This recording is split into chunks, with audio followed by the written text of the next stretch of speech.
Oh, we are now joined by Commodore Adedotun Olukayode Ayovon, the spokesperson of the Nigerian Navy, to throw more light on what the Navy is doing to bring the massive theft of Nigerian oil to an end.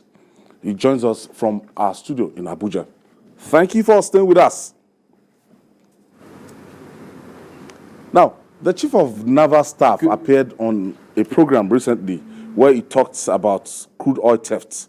How bad is the situation? Good evening, Mr. Ayo.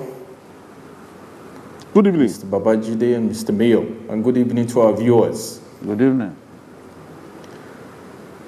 Okay, the situation was very bad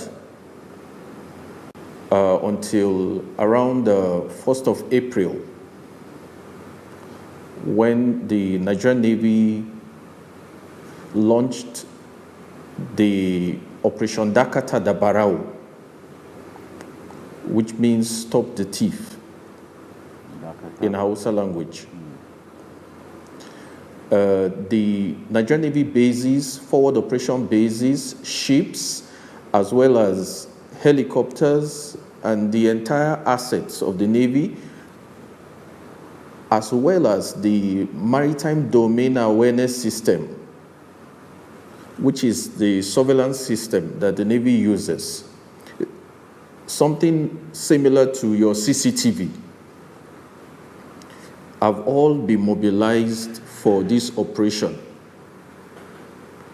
As I speak to you, our men patrol the creeks on a daily basis to ensure that the locals that are involved in vandalizing pipelines to siphon crude oil to supply their illegal artisan refineries are denied that access and are denied whatever product they've stolen.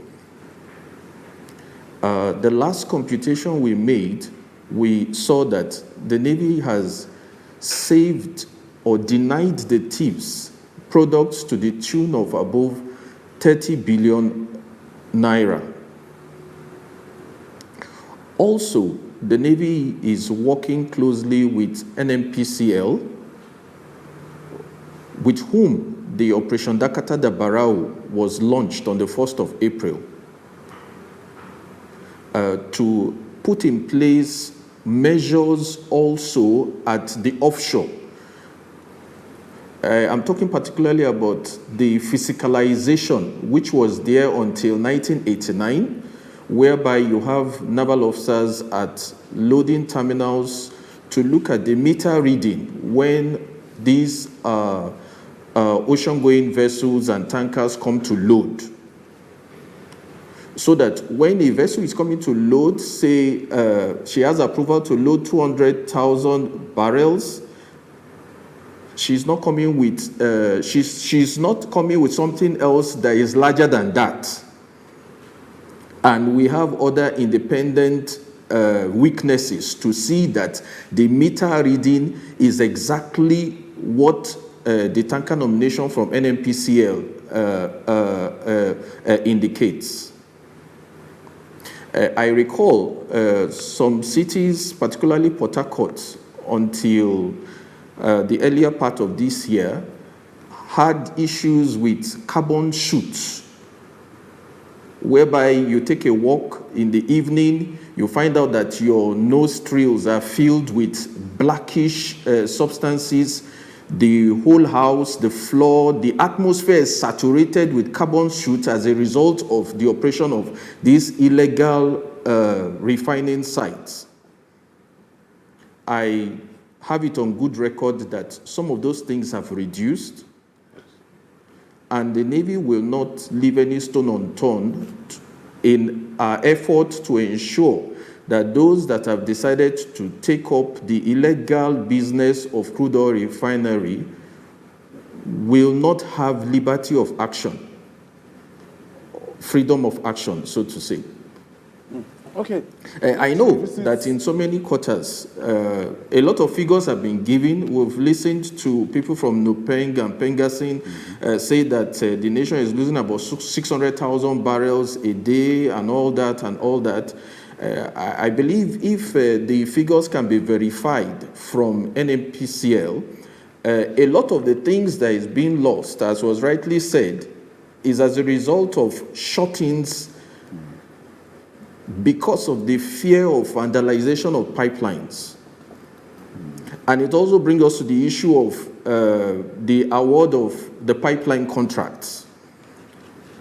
Well, as a Navy, we were not part of that decision, but we know that if the ex-agitators have brought to the table loyalty, commitment, and patriotism to protect the pipelines in their region, just like we employ the use of the civilian JTF in the northeast for the operation against insurgency and terrorism. I think we could as well give them a try. So these are the position. So this is the position with respect to Commodore. That means the Navy is not really. The Navy is not opposed to the award of this contract to a non-state actor. That's what you are saying. No, the Navy is not opposed to it because we are apolitical. We were not part of the decision. Though I know that in some quarters, some persons have said, why didn't you spread it around so that you can have those that are protecting it in Bayelsa, in Rivers, in Delta State, as it were. And I know that those that are concerned have had those thoughts and opinions from different persons. Okay, let's revisit the incident involving the tanker MT Heroic Idun. Can you tell us exactly what happened? Okay, MT Heroic Idun, motor tanker Heroic Idun, a Marshall Island flagged vessel, was detected by the Nigerian Navy's Maritime Domain Awareness System within our exclusive economic zone. That's 200 nautical miles from the coastline southwards on the 7th of August. On that particular day, one of our vessels was at sea, an inshore patrol vessel, and the inshore patrol vessel accosted by interrogating MT Heroic Idun, knowing fully well that her name was not on the tanker nomination list given by NMPCL. And MT Heroic Idun was told to proceed to Bonny Anchorage to await clearance, since she claimed that she had clearance, but we knew that she should not have clearance. And when she was told to proceed to Bonny Anchorage, Akpo Oilfields, where she was attempting to go to load, is about 85 nautical miles from the Bonny Fairway Buoy. That's about 170 kilometers. So it's actually in the exclusive economic zone where vessels have right of innocent passage and what have you. What prompted the vessel to interrogate and accost her was when they saw that she was proceeding to the loading point, and she was told to stop and proceed to Bonny Anchorage.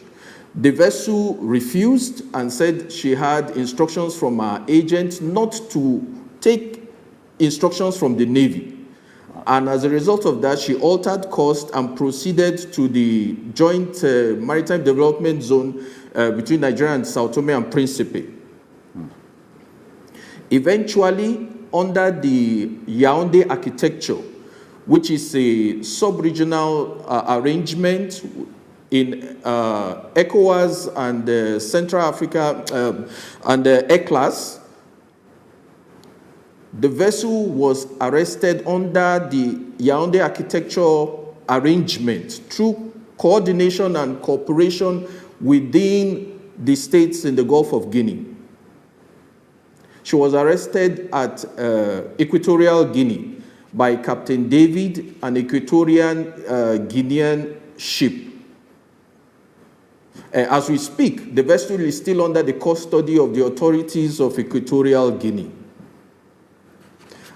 Some persons have said, and we wonder where they got the information from, that the vessel was in our waters for about 2 months and that she had loaded about 2 million barrels. These are all lies.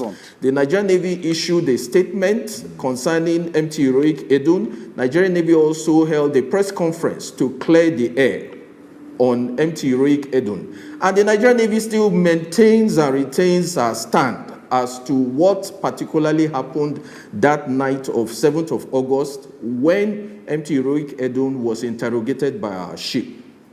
No, but I also have no it on charges good have been authority filed. that the vessel also committed some infractions in Equatorial Guinea waters, and as a result of that, she is being investigated. And the process to repatriate her, to get her to come back to Nigerian waters, has also been initiated by the appropriate superior authorities in our country. All right. We'll quickly take this, brother. Exactly when we come back, we'll see with Commodore Adedotun Olukayode Ayovon.